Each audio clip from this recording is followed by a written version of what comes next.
Je ne commande pas les commentaires de M. Macron. C'est qui M. Macron? Il ne vaut rien, c'est un charabia. Vous croyez que parce que vous alignez des phrases, vous tenez, vous avez dit quoi? Il faut un accord pour que vraiment notre situation... C'est un charabia, ça ne vaut rien du tout. Il a l'argent à mettre. Le G5 Sahel veut l'argent. Et on a fait une étude de faisabilité de cette histoire-là, c'est 500 millions d'euros. Donc, au lieu de nous raconter ce charabia, M. Macron devait dire, voilà 500 millions d'euros sur la table. Il n'a pas 5 francs. Il faut les hommes. Je vous donne les superficies du G5 Sahel. Nous, on avait crié ici que ça vaut rien. Déjà, il faut savoir ce que c'est. C'est une alliance militaire ou c'est une entité politique? Parce que ce n'est pas la même chose. Il lutte contre les terroristes ou il lutte contre le terrorisme, ou il lutte contre l'islamisme, ou il lutte contre l'islam, ou la France est là, notamment pour trouver des Africains pour assurer la sécurité d'Areva et des multinationales françaises. Il faut définir ce que c'est que le G5 Sahel. Nous, on avait crié ici, que vaut le G5 Sahel? Comment vous allez lutter contre le terrorisme dans le Sahel? Vous n'intégrez pas un pays comme l'Algérie. Des 5 pays, le Niger, le Mali, le Burkina, la Mauritanie, le Tchad, ce sont des pays amis.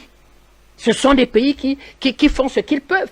Qui a la puissance militaire d'Algérie? En plus, l'Algérie a de l'expérience. L'Algérie a gagné une guerre de libération. Donc, en matière de nationalisme, d'aller à la guerre, personne ne donne des leçons à l'Algérie. Deuxième des choses, l'Algérie a gagné 2 guerres dures contre le djihadisme. 40 milliards de dollars de dégâts.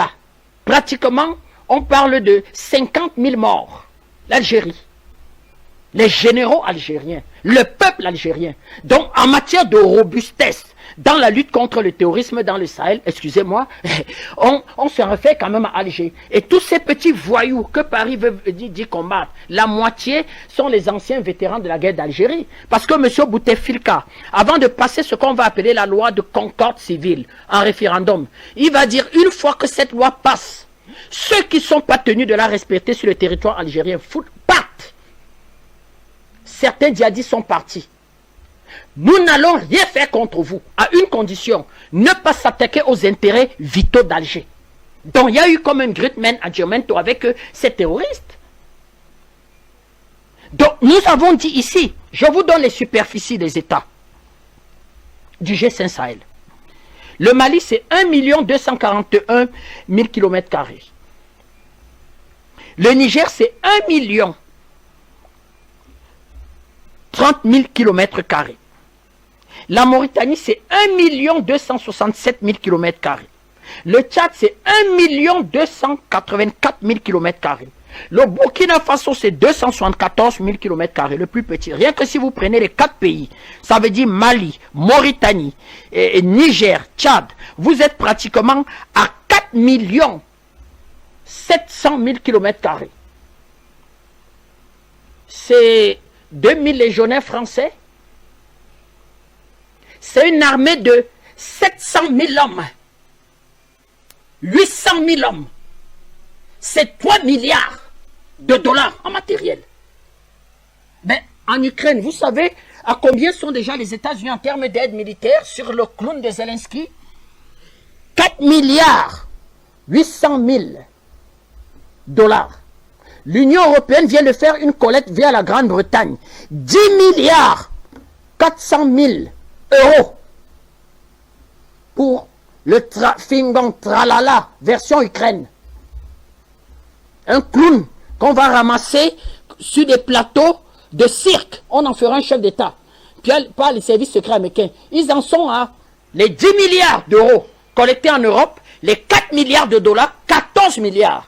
Où est l'argent du G5 Sahel?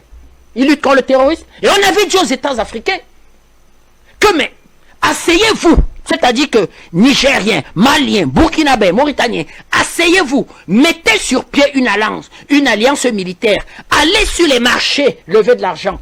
Mon frère Timba va expliquer ici comment on lève l'argent sur les marchés.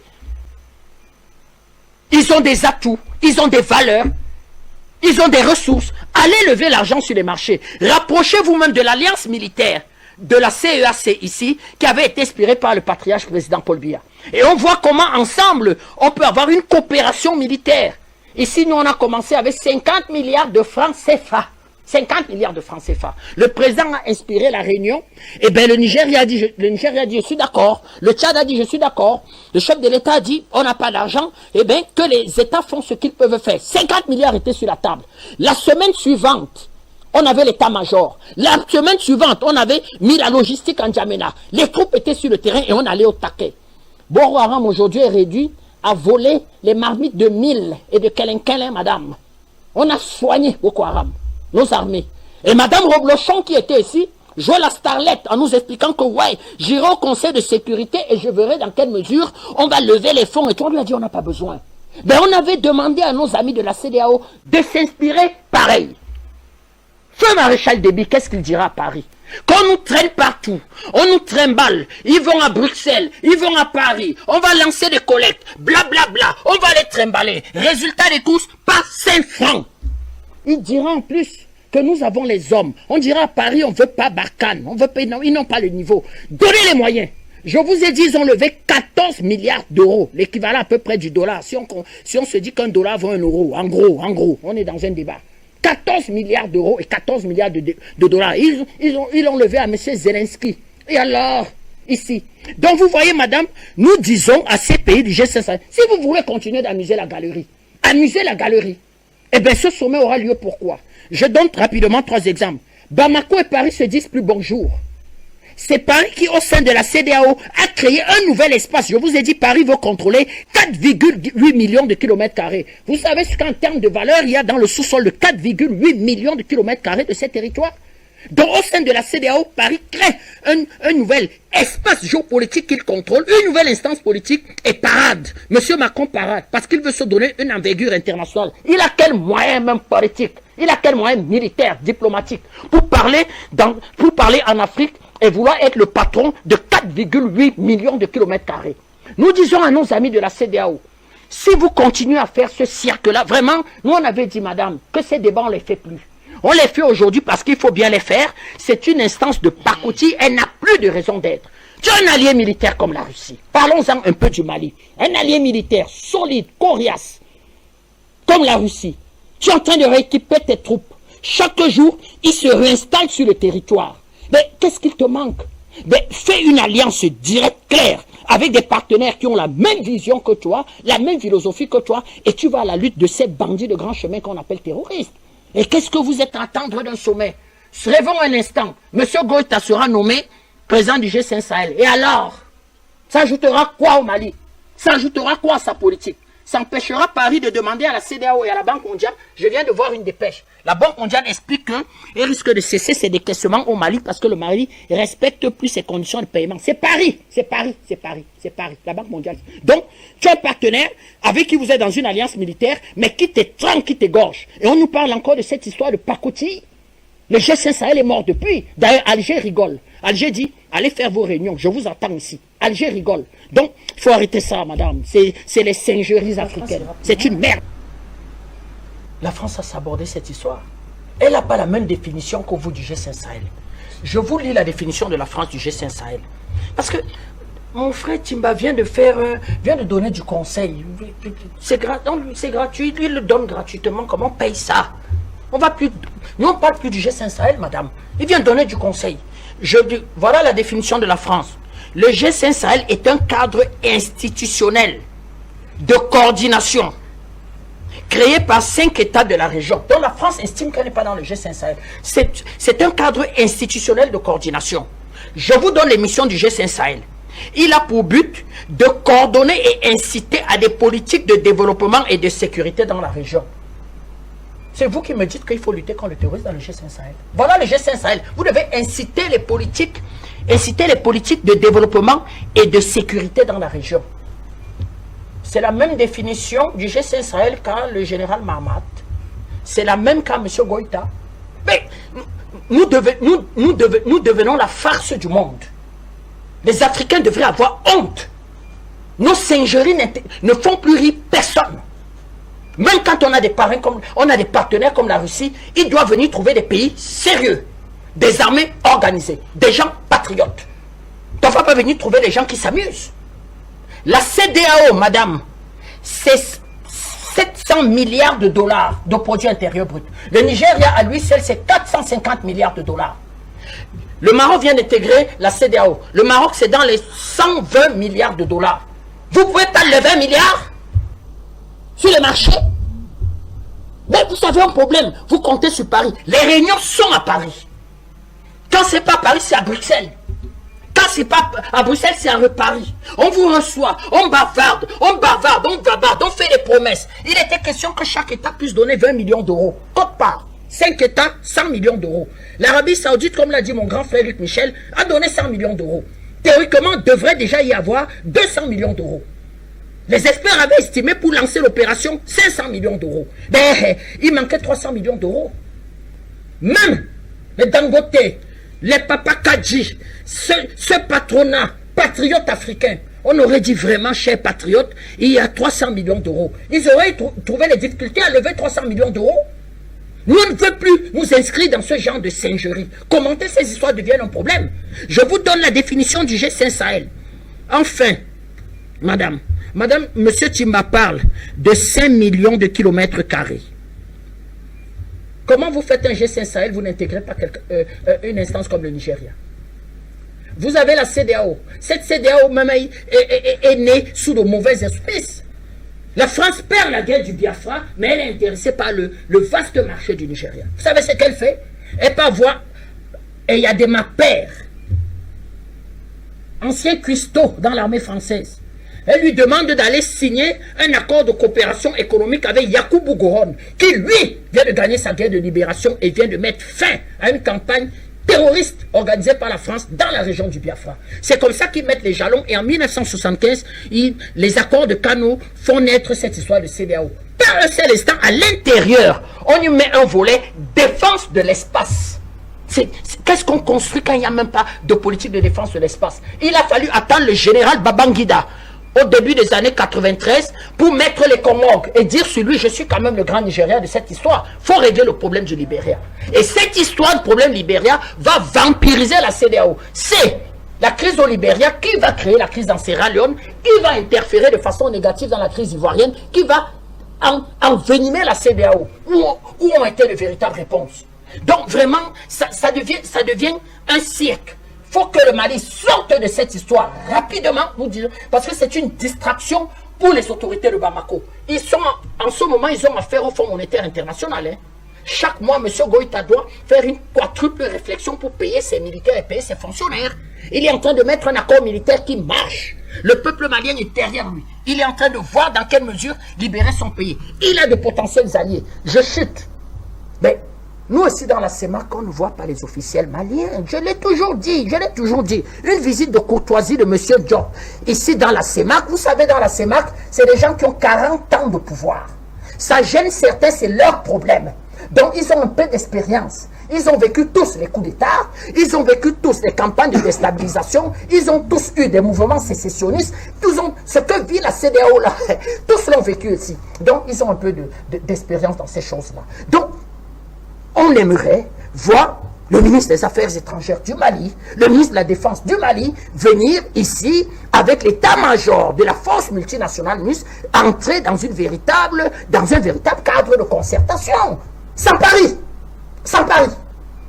On ne va pas accepter que Paris soit. Eh bien, excusez-moi de dire aussi, on a un partenaire, le Tchad.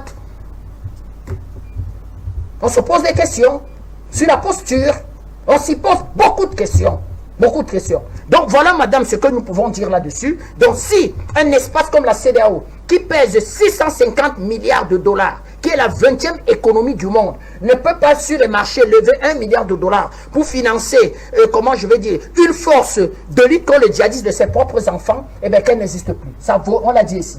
C'est une instance de pacotille qui n'amuse pas la galerie. Eh bien, nous commençons à devenir la risée du monde. Même en Amérique latine, il n'y a plus ça. En Amérique latine, ils mettent les moyens, ils vont au taquet. Regardez les pays d'Amérique latine, comment ils se battent. Même Washington ne piétine pas la queue des pays d'Amérique latine n'importe comment. Donc, c'est nous qui voulons continuer à faire ces singeries. Eh bien, attendez, madame, le jour qu'ils passeront dans la main, que M. Mahama Déby dira, M. Goïta, je vous passe la main, il y aura quoi? Mais, vous savez, nous, dans nos familles, on a une façon d'attraper l'enfant qui manque beaucoup. le menteur. Comment ça? C'est très simple. Parce que très souvent, on l'attrape la main dans le sac. Et il continue de mentir. Et les parents font comme s'ils n'ont pas vu. On l'attrape. Qui a fait ça? Le père, c'est que je l'ai vu. Le père l'a observé par la porte. Comment il est entré discrètement dans la chambre. Il est ressorti. Le père va tout de suite. Il y a l'argent qui a disparu. On te demande que... Mais, tu es entré dans la chambre là, tout de suite là? Non, non, non, non, non, non. Le père laisse tomber. On l'attrape, effectivement, il entre à la cuisine, on voit, et après on se rend compte qu'il y a une casserole qui n'a pas trop son couvercle. Mais tu es rentré dans la cuisine? Non, je ne suis jamais rentré. Souvent même il jure. Je jure au nom de Dieu.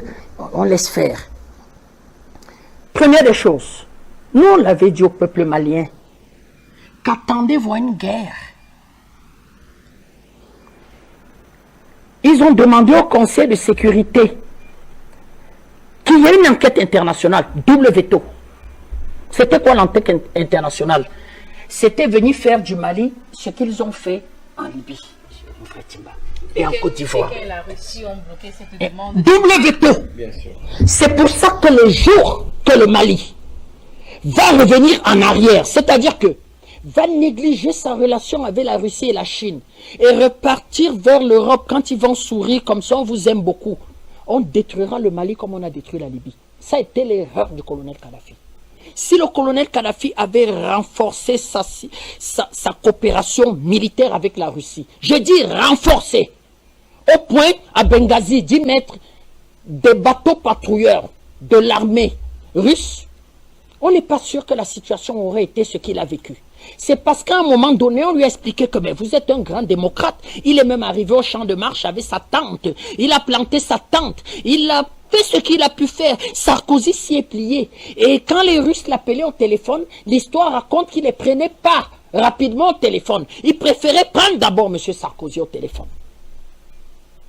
Donc, le jour où le Mali, parce qu'ils sont rancuniers, hein, 10 ans, 20 ans, 30 ans, 50 ans, 100 ans. M. Goïta sera même plus là. On parlera de lui au passé. Ils seront rancuniers. Première des choses. De dire au Mali, la direction dans laquelle vous allez là, laissez certains pays africains. Nous, je dis ici que les Africains commencent à devenir des farceurs. Les gens rigolent de l'attitude des Africains. Vous êtes dans la bonne direction. C'est vous qui êtes l'honneur de l'Afrique aujourd'hui, vous Maliens. C'est vous qui êtes l'honneur.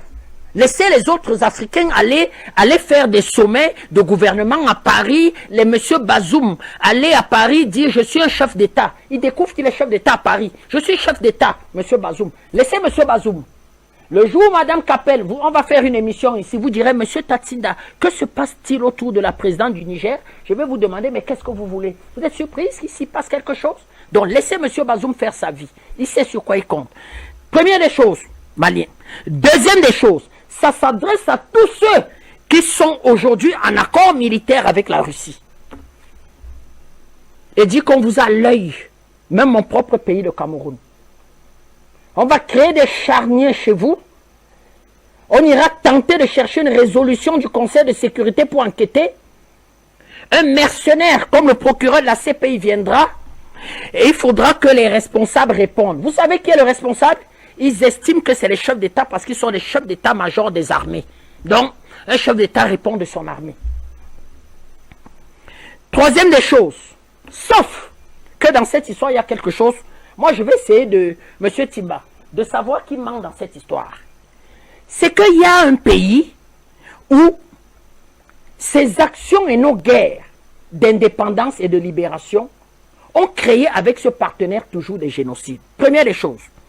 Guerre d'indépendance au Cameroun. On soupçonne qu'il y a des génocides dans le pays Bamileke et Bassa. Il y a des génocides. Monsieur Timba, vous êtes originaire des pays Bassa, il n'y a pas de génocide? Des villages entiers bombardés au napalm et complètement détruits. Ibokhound, par exemple. C'est un génocide? Bien sûr. Voilà. Deuxième des choses. Guerre de libération d'Algérie. On parle de 2 à 3 génocides. C'est le même partenaire. Là où c'est plus intéressant, vous avez entendu parler du génocide du Rwanda. La France va obtenir une résolution 929 Le 22 juin 1994, elle va chercher la résolution. Vous savez ce qu'on met dans la résolution? Le mandat que lui donne l'ONU, voilà le mandat, entre autres. Je lis rapidement. Mettre fin au massacre partout où cela sera possible, éventuellement en utilisant la force. C'est-à-dire que l'ONU donne mission à la France et dit je ne veux pas un accrochage au Rwanda. Mettez fin aux affrontements tribaux, éventuellement par la force. Qu'est-ce qui va se passer?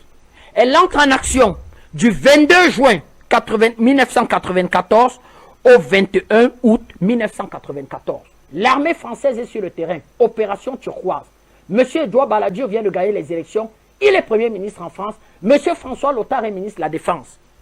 Le génocide rwandais ira du 7 avril 1994 au 17 juillet 1994. 800 000 morts. Il y avait la France.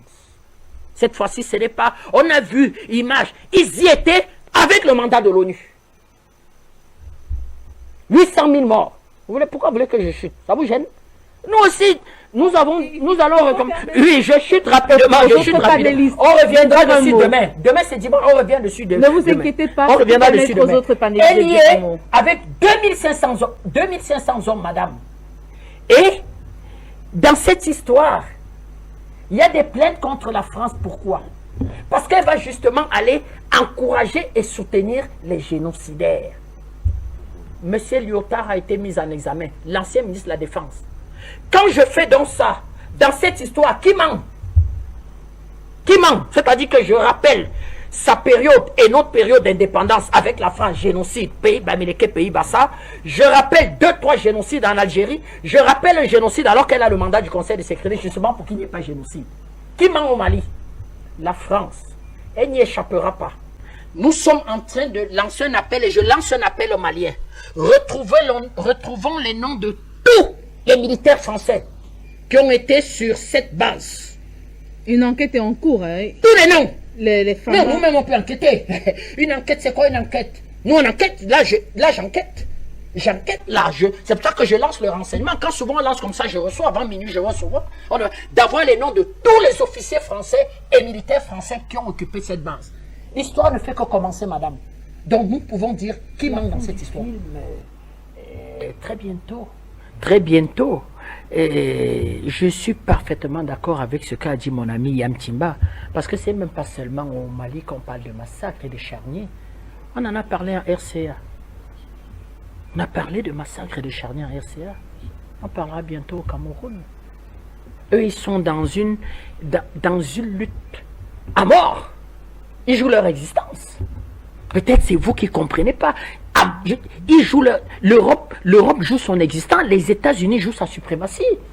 On vous explique aujourd'hui que même les monarchies du Golfe estiment qu'elles peuvent commercer, vendre le pétrole et le gaz avec du yuan, avec de la roupie.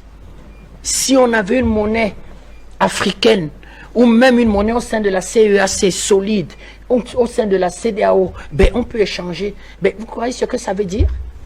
Les monarchies du Golfe ont mis sur pied ce qu'on va appeler une valeur sur laquelle va être bâtie l'économie mondiale, le pétrodollar. Tu as les pétroles, j'ai les dollars, soutenus par quoi? La puissance de feu américaine. Vous croyez que c'est pour rien que Washington met 720 milliards de dollars pour se bâtir un outil militaire? C'est pour que règne à pertinam aeternam la valeur pétrodollar. Et vous avez un partenaire qui t'explique que oui, je veux bien que le pétrodollar, oui, règne, mais excuse-moi, peut aussi y avoir le pétro-rouble, le yuan-rouble. Mais ça change beaucoup de choses. Ça change beaucoup de choses. Ça veut dire que le président américain, eh bien, excuse-moi, même l'ONU, on peut remettre en cause la présence du siège de l'Organisation des États-Unis à New York. D'ailleurs, c'est ce qui est en ce moment en train d'être fait. Pourquoi? Parce que Washington peut vous interdire d'assister à l'Assemblée générale. C'est une organisation, dit-on, pour régler les problèmes du monde. Théoriquement, elle appartient à tous les États membres, mais un petit fonctionnaire américain peut vous refuser le visa. Et on l'avait fait au président iranien, comment il s'appelle, refuser un visa. de venir plaider pour, de venir en quelque sorte plaider pour les États-Unis. Donc ils sont dans un jeu de massacre. Et tous ceux qui s'en approchent de la Russie auront cette histoire de massacre. Mais il faut saluer le courage du président Goïta.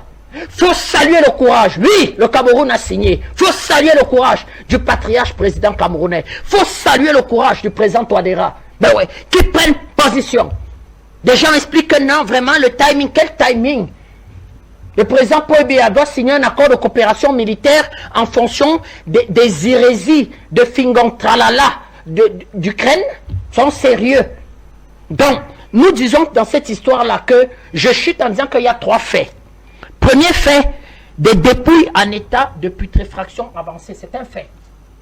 Deuxième fait, il y a rétrocession de la base à Gozi le mardi 22 avril. C'est un fait. Troisième fait, découverte du charnier le 23. Quatrième fait, cet espace était occupé par l'armée française. Voilà les faits.